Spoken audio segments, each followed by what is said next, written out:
Bonjour à tous et à toutes et bienvenue dans cette nouvelle vidéo dans laquelle je vais vous montrer comment on fabrique une dry cell. Alors une dry cell, qu'est-ce que c'est pour ceux qui ne le savent pas? C'est tout simplement un électrolyseur. Donc un électrolyseur, ça sert à ça prend de l'eau liquide et ça la sépare en hydrogène gazeux et oxygène gazeux. Donc ils vont nous servir pour faire d'autres expériences par la suite, comme par exemple faire péter des trucs, faire un chalumeau stylé, faire un petit snipe à hydrogène, no spoil. Enfin bref, aujourd'hui je vais vous montrer à faire une dry cell parce que l'avantage d'une dry cell comparé à un électrolyseur normal, c'est tout simplement que on a une production un peu meilleure en gaz, c'est que le rendement est un peu meilleur aussi parce que il y a moins d'énergie qui va servir à faire chauffer l'eau ou des conneries dans le genre des pertes thermiques ou des trucs comme ça. Donc le rendement est plutôt bon, donc c'est pour ça qu'on va s'axer sur une dry cell. Et en plus c'est très stylé, ça fait genre un truc, on dirait un réacteur nucléaire, donc c'est très stylé. Et donc on passe tout de suite à la présentation du matériel. Donc pour réaliser la dry cell, on aura tout d'abord besoin donc de plaques en inox. Donc j'ai commandé des plaques en inox de 10 mm par 10 mm sur 1 mm d'épaisseur. Donc c'est de l'inox pareil de chez John Steel. Maintenant je prends mes plaques chez eux. Donc c'est coupé, déjà pré-coupé sur mesure. Donc ça c'est l'avantage, c'est qu'elles sont exactement de la même taille. Donc ça c'est propre, j'ai pas à m'emmerder à les couper moi-même à la meuleuse et mettre du shrapnel partout. Voilà, je vous ai mis le lien dans la description. Ensuite on aura besoin donc de silicone. Donc comment rester sérieux, Michel?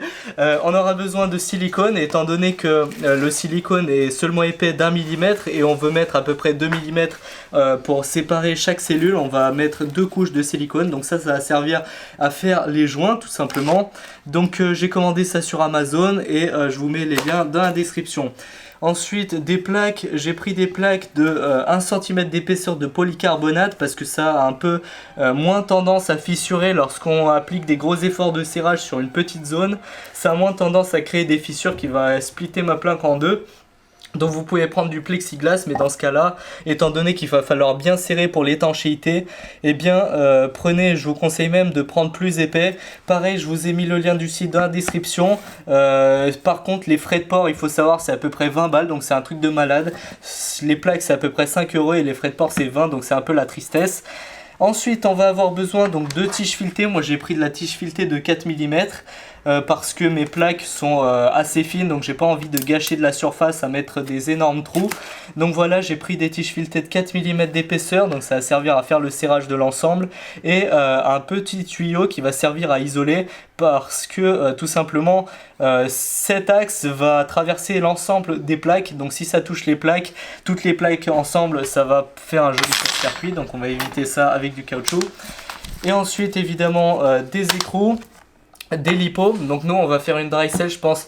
On fait une 12 volts ou une 24 volts? Ouais, on va faire une 12 volts je pense. On va mettre, ouais, go faire une 12 volts. On va mettre 2 lipos. Donc les lipos pareil, c'est du Banggood. Qu'est-ce que je voulais dire? Les liens sont dans la description.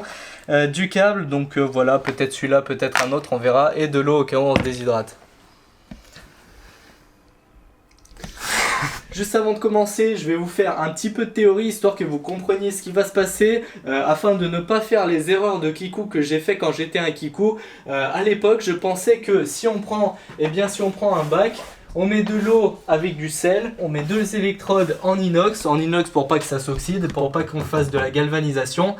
Et bien en fait, si on met ici du plus et du moins, toute la tension qui est supérieure à, on va dire 2,5 ou 3 volts, que vous mettez à ces bornes là, et bien toute cette tension va servir à faire chauffer l'eau. Donc au final, si vous mettez trop de tension, et bien au contraire ça ne va pas marcher mieux, ça va marcher moins bien, parce que vous allez tout simplement faire de la vapeur d'eau, l'eau va commencer à bouillir, vous allez tout faire surchauffer, ça sert absolument à rien. Donc l'objectif maintenant aujourd'hui, c'est de faire un électrolyseur optimisé, c'est-à-dire que on va essayer d'avoir entre chaque cellule pas du tout plus de 3 volts. Donc nous on s'est mis à peu près à 2,5 volts. J'espère que ça va marcher même lorsque la tension de mes batteries vont chuter un peu. Enfin bref, je pense que 2,5 ça sera assez correct, 2,4 environ. Donc ce qu'on a décidé par le calcul, nous ce qu'on va faire c'est qu'on va mettre un plus au milieu et 2 moins sur les côtés, histoire d'optimiser la production de gaz. Et on va mettre en fait, ici on va mettre du 12 volts, là on met du 0 volts, enfin le moins quoi, 0 volts voilà, et le courant va circuler comme ça. Et ici, entre chaque compartiment, du coup, eh bien, ces compartiments, il y aura des plaques neutres. Je ne sais pas si vous avez étudié un peu comment ça marche, mais en gros, des plaques neutres, c'est des plaques qui sont reliées absolument à rien, et ça va servir en fait à mettre des cellules, à faire comme si on avait des tonnes de cellules qui sont mises en série. Du coup, qui dit série dit que la tension ici, ça sera du 12 volts divisé par le nombre de compartiments. Étant donné qu'on en a 5 parce qu'on met 4 plaques neutres, eh bien on aura à peu près 2,4 volts entre chaque compartiment. Et donc chaque compartiment va produire de façon optimale le gaz qui va sortir par un tuyau qui va le récupérer par là. Voilà, entre chaque plaque on va mettre des joints et vous allez comprendre la suite après.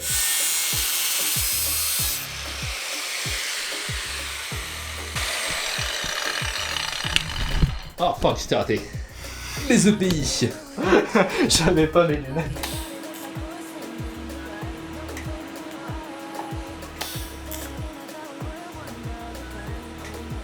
Non.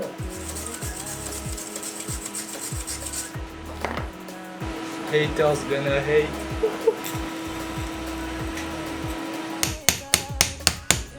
Ça c'est la petite astuce du jour pour aligner des plaques. Tu tapes.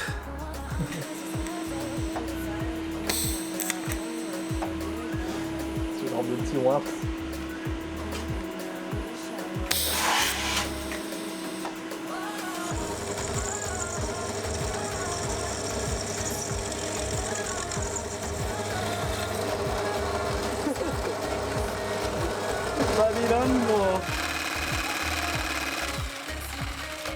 Le putain de sabot avant, il efface la ligne au fur et à mesure que j'avance.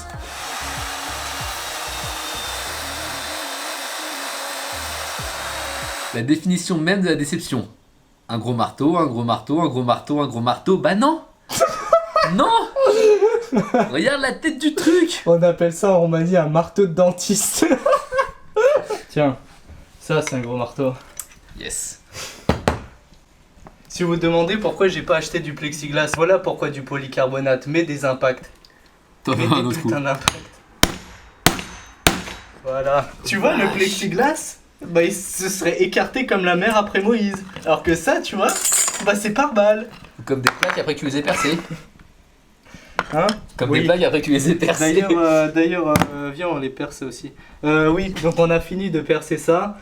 Si vous voyez du traitement thermique derrière, c'est juste à cause en fait du bois, parce que le bois a cramé en dessous. Enfin bref. Tu n'y arriveras pas, mec. C'est Excalibur. Je suis sûr, le rocher en vrai c'était du polycarbonate. Ça va, Michel?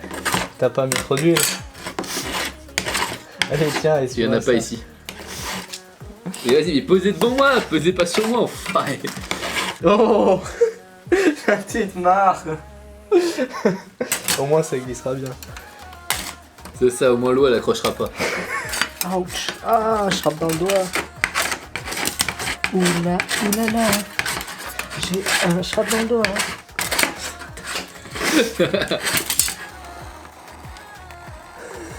Je vous ai fait une vague, je crois.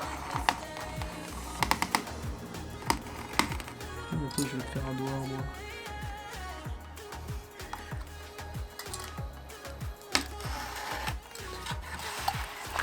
Pour faire des putains de confettis.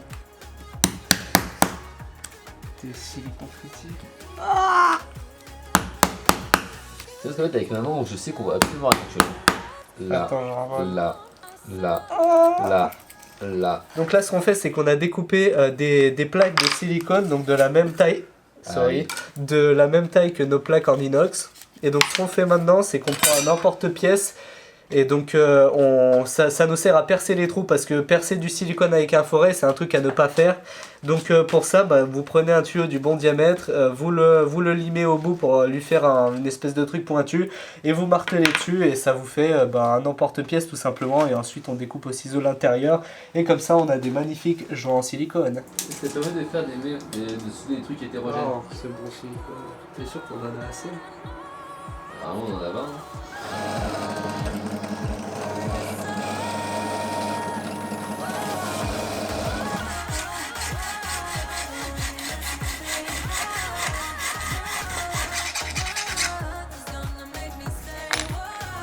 Voilà. L'épaisseur en tout fait 3,5.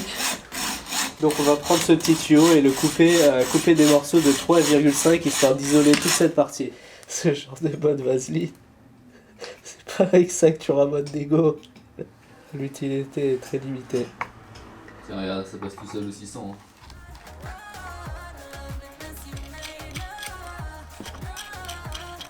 C'est bien parce que ça commence pas du tout partout. Allez. 1, 2, 3, 4. Un compartiment, une plaque. En soi, on aurait pu prendre du caoutchouc aussi ou un truc genre, comment on appelle ça, le nitrile, genre. Ouais. Mais c'est ultra cher, ça se trouve pas. Enfin, ça se trouve sur des sites, mais pareil, les frais de port c'est 40 balles pour 10 € d'achat, c'est vraiment de la merde. Donc plutôt go aller acheter du silicone, on met 2 couches et puis voilà. Hein. Parce que j'ai pas trouvé du silicone Plus épais. plus épais. Enfin, si j'en ai trouvé, mais des trucs qui viennent de Chine qui mettent un mois à arriver, donc j'ai pas que ça à faire en fait. On sent que t'es de plus en plus enrhumé, c'est bien. Ouais, c'est horrible. Et là, on est sur la dernière ligne droite. Il suffit de mettre les écrous et des rondelles et serrer la cellule, la serrer genre sérieusement, histoire qu'il n'y ait pas de fuite et que le silicone soit bien compressé. Et faut lâcher dans les commentaires les paris sur ceux qui pensent qu'elle va fuir et ceux qui pensent qu'elle ne fuira pas. C'est vrai parce que si tu pousses trop fort, t'as tu vas prendre une faciale parce que t'es là. Oui.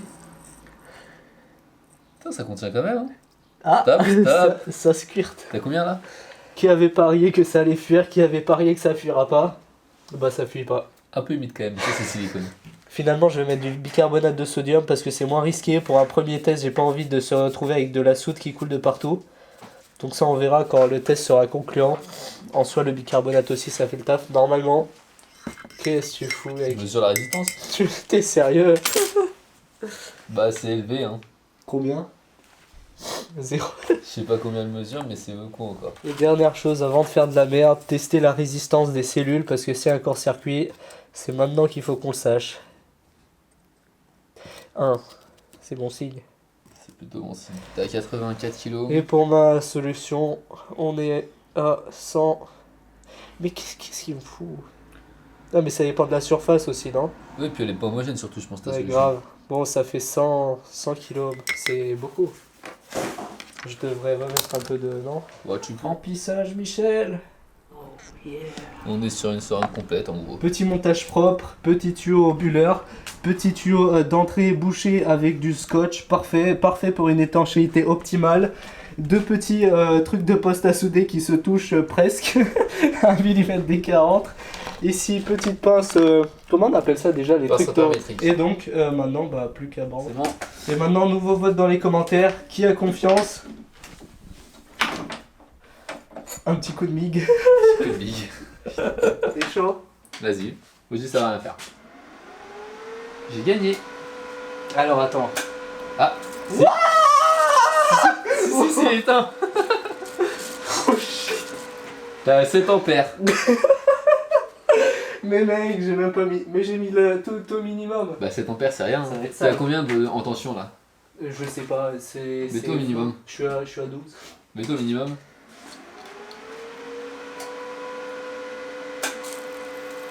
T'es à 2,3 volts. 55 volts. Wouah! 5 ampères, 6 ampères, 55 volts. C'est pour ça que ça marche aussi fort. Mais ça fait n'importe quoi. Non, parce qu'en fait, vu que ta tension elle est trop faible, ton intensité est trop faible, du coup, lui il est en tension à vide, il est pas en tension de charge. Bon, alors le poste à souder, c'était une idée un peu merdique étant donné qu'il reste sur sa tension à vide qui est de 50 volts. Donc là, on essaie avec une lipo de 6 ampères-heure. Alors la lipo, j'espère, elle va pas exploser. S'il y a un problème, t'arraches un des 2 fils. C'est parti. Nous sommes à... Oh, bah rien. 0,45 ampères. Si je regarde ma tension, je suis à 13 volts. Consommation en ampères, 0,38.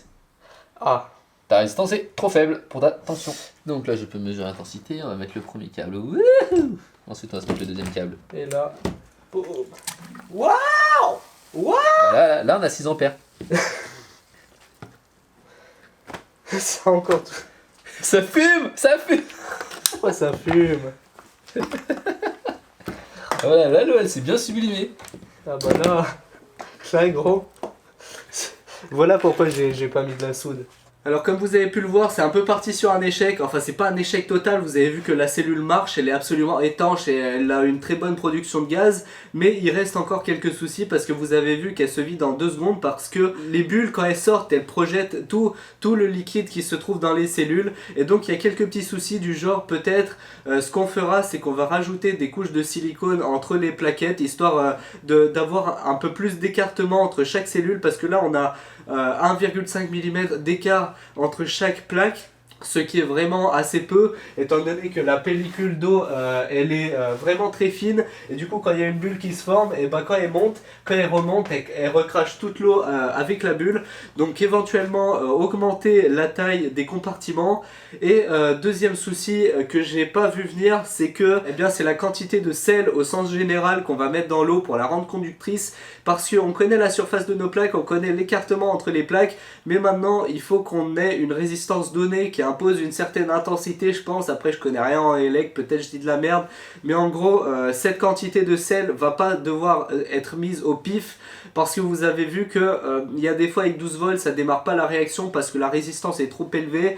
Donc voilà, cette quantité va falloir la déterminer et puis dernière chose, un truc que j'ai réfléchi du coup hier soir parce que enfin c'est hier qu'on a fait les tests pour remédier au souci de l'eau qui est crachée par la cellule. Donc la cellule vous avez vu qu'elle se vide en 2 secondes lorsqu'on la branche parce que les bulles elles font tourmenter.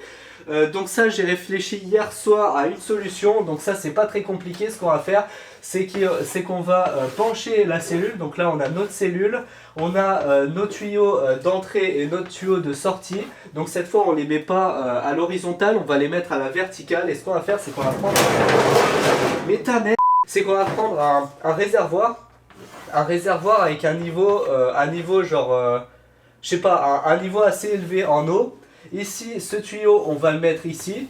Donc en gros, cette eau, vous voyez que là on a de l'eau, donc ici dans la cellule, le niveau d'eau va être absolument le même que ici, tout simplement parce que on va être à la même hauteur, à la même altitude. Et donc ici, ce qu'on va faire, c'est que ce tuyau, il va venir là, il va se baigner dans l'eau et ça va servir à la fois de bulleur et ça va servir aussi de réservoir parce que ce réservoir sera d'une capacité, d'un volume bien plus élevé que la cellule. Donc là on a la cellule avec nos plaques et ça sera fermé et d'ici on a un tuyau qui part avec le gaz. Donc en fait ce qui va se passer c'est que l'eau d'ici va alimenter en continu les cellules et lorsque les cellules elles vont produire un max de gaz et vont cracher l'eau par ici, il y a certes de l'eau qui va arriver par là, de l'eau avec des bulles, mais donc elle va retourner dans le réservoir et en continu cette eau d'ici va re-remplir ça, donc ça va faire un cycle fermé et ici ça va faire des bulles et on va récupérer le gaz au-dessus, tout simplement au-dessus du réservoir et on pourra l'utiliser de là et donc ça va nous servir à la fois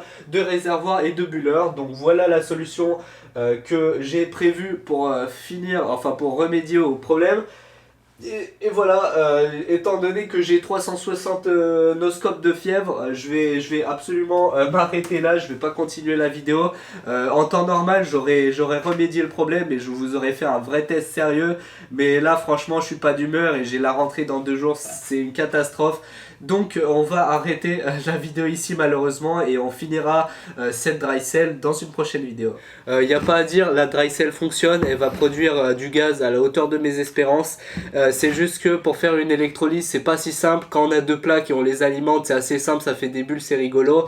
Mais quand on veut paralléliser le truc et il y a un peu plus de calcul à faire ou je sais pas quoi, en tout cas je vais chercher sur internet, je sais pas s'il y en a parmi vous qui sont vraiment des connaisseurs ou quoi, n'hésitez pas à me dire dans les commentaires comment à peu près trouver le ratio, quel pourcentage mettre de soude par exemple dans mon eau ou de sel ou de n'importe quoi histoire d'avoir une résistance correcte. Et voilà, aussi pour les espaces entre chaque cellule, est-ce que 2 mm c'est pas assez peu ou voilà, en gros ça fonctionne mais il y a encore des réglages à faire. Voilà, si vous voulez commencer à construire votre propre dry cell, si ça vous intéresse, donc une cellule comme celle-ci, cette vidéo est faite pour vous, donc vous pouvez l'appliquer à la lettre, vous pouvez faire ce que j'ai fait et vous allez avoir une dry cell. C'est juste qu'il va falloir rechercher un peu des plus de trucs sur internet, éventuellement des petits calculs, histoire que le truc soit bien optimal et histoire qu'il n'y a pas soit trop peu en résistance, soit trop en résistance, et du coup que soit le truc qui se mette à chauffer comme pas possible, soit que la réaction ne démarre pas, parce que vous avez vu avec le poste à souder, finalement il reste à sa tension à vide. Normalement un poste à souder c'est une tension à vide assez élevée, genre de l'ordre de 50 ou 70 volts, et ensuite dès qu'on l'active, c'est à dire que dès qu'on le met en charge, dès qu'on le met en court-circuit, il chute à genre 24 volts. Donc là pour mon MIG il chute à 24 volts, et donc ça, le 24 volts se trigger juste lorsque l'intensité est suffisante, alors que là j'étais à quoi, j'étais à même pas 10 ampères, donc le poste à souder il s'est dit 10 ampères, je m'en bats les couilles, je suis encore à ma tension à vide. Genre il considérait même pas qu'il était en court-circuit, enfin heureusement, mais je veux dire il a pas trigger sa tension nominale, et du coup à 50 volts ce truc il s'est mis à cracher comme pas possible parce que c'est beaucoup trop, et il s'est mis à chauffer. Donc le poste à souder c'est pas forcément un bon bail. Voilà, donc j'espère que cette vidéo vous aura plu, j'espère que vous aurez appris des choses. N'hésitez pas à défoncer les commentaires, n'hésitez pas à défoncer les likes, et sur ce je vous laisse et je vous dis à très bientôt pour de nouvelles vidéos. Ciao.